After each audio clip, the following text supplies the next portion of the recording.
Hi guys, welcome back. It's UK here. Just got in from tonight's game. Sat down to see what was going on YouTube, and just seen a survey meme sort of thing from Tetsubo, something called the 2012 Nerimon Survey. I have no idea what the hell that means, but I do love doing these little things, so I thought I would do it for schnitz and giggles before bed. It's only six, but technically only 5 questions. Hopefully, it'll be something of interest. Question 1 is, why are you called that? I'm assuming from the way Tetsubo's done it, it's both name and YouTube username. Why am I called Colin? I don't really know. I'm sure my mum told me many years ago why Colin, but I can't remember. And my middle name is David, and I have a very strange memory. I don't know if it's true or not, but I have a strange memory that it was the name of my... Well, actually, this might have been Colin, in fact. But one of the other two is the name of an old boyfriend of my sister's, who, if I remember it correctly, was killed in a car accident. And I'm like, yay, name me after him, in some fashion. I'm not entirely sure. One of the two was that, from what I remember. As for Irix UK, Irix was a name I thought I'd come up with many years ago for the name of a villain in originally it was a Rollmaster campaign, and he then went on to be an evil planeswalker in a 2nd edition AD&D game based on the Magic the Gathering universe. I thought I'd invented the name, and then afterwards I found out it's actually a Greek character from Greek myth. It's also part of a story by H.P. Lovecraft, Beyond the Walls of Irix, and it's the name of a missile system as well, which I found slightly irksome at the time. But I like the name, so I stuck with it. And when I got out onto the internet, I actually didn't realise that was the case, and everyone seemed to have it. So I stuck UK on the end of it because I am in the UK. So there you go. Question 2, tell us about your favourite school teacher. Well, I've got to be honest, even the ones I liked, I barely remember the names of. I've been out of school for 22 years now.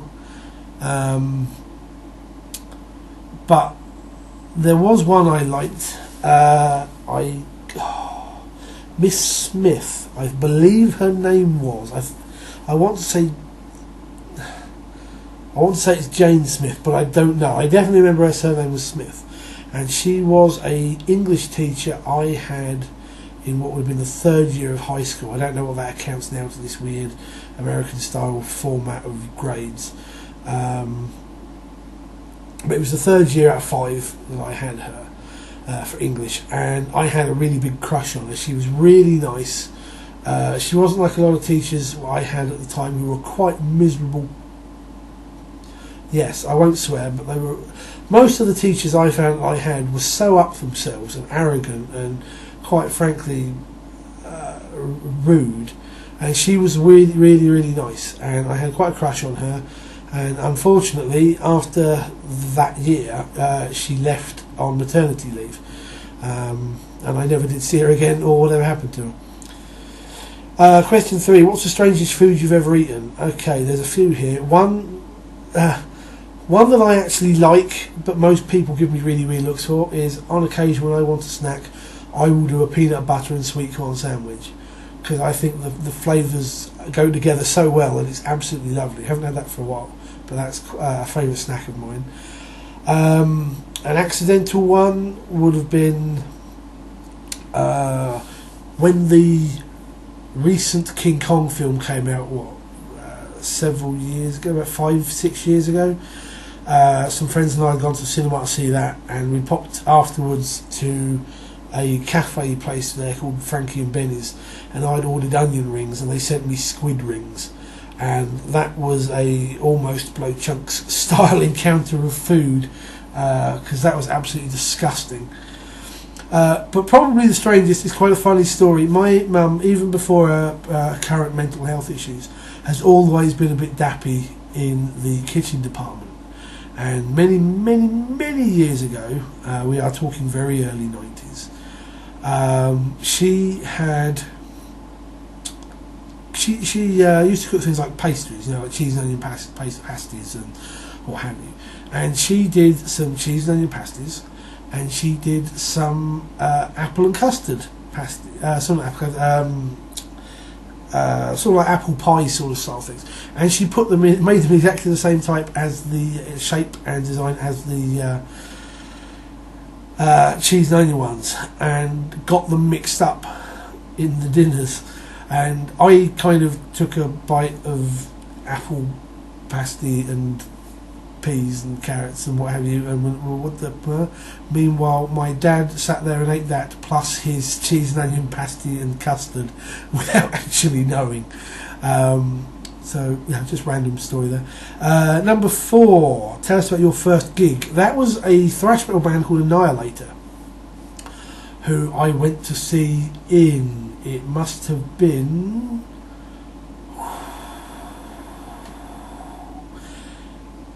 it was either the summer of 1988 or the summer of 1989. I've got a feeling it was 88. Pardon me.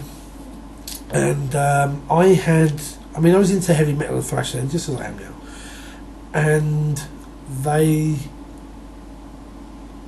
were a band that I saw on MTV. They used to have a Metal Hour channel, Headbangers Ball, I think it was called.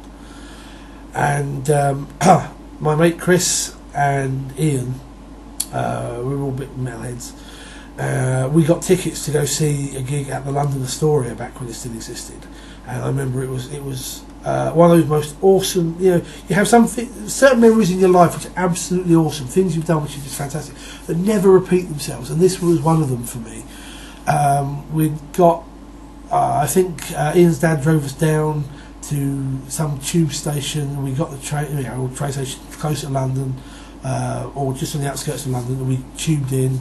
And I remember waiting for like 2.5 hours in line, which we basically just went around the block.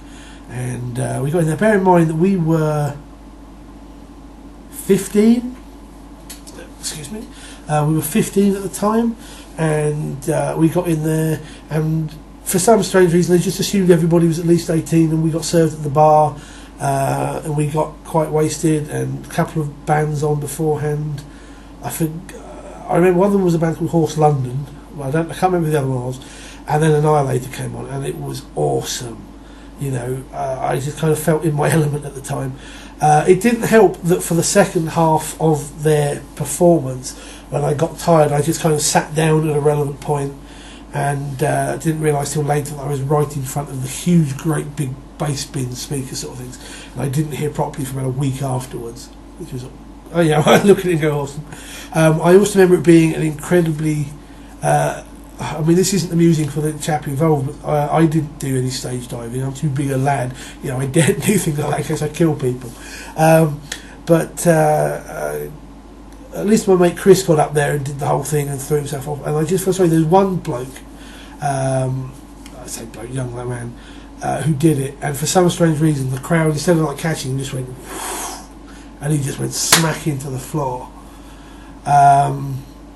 He got up again, so you know. But yeah, I mean, that was an awesome night. That was truly awesome.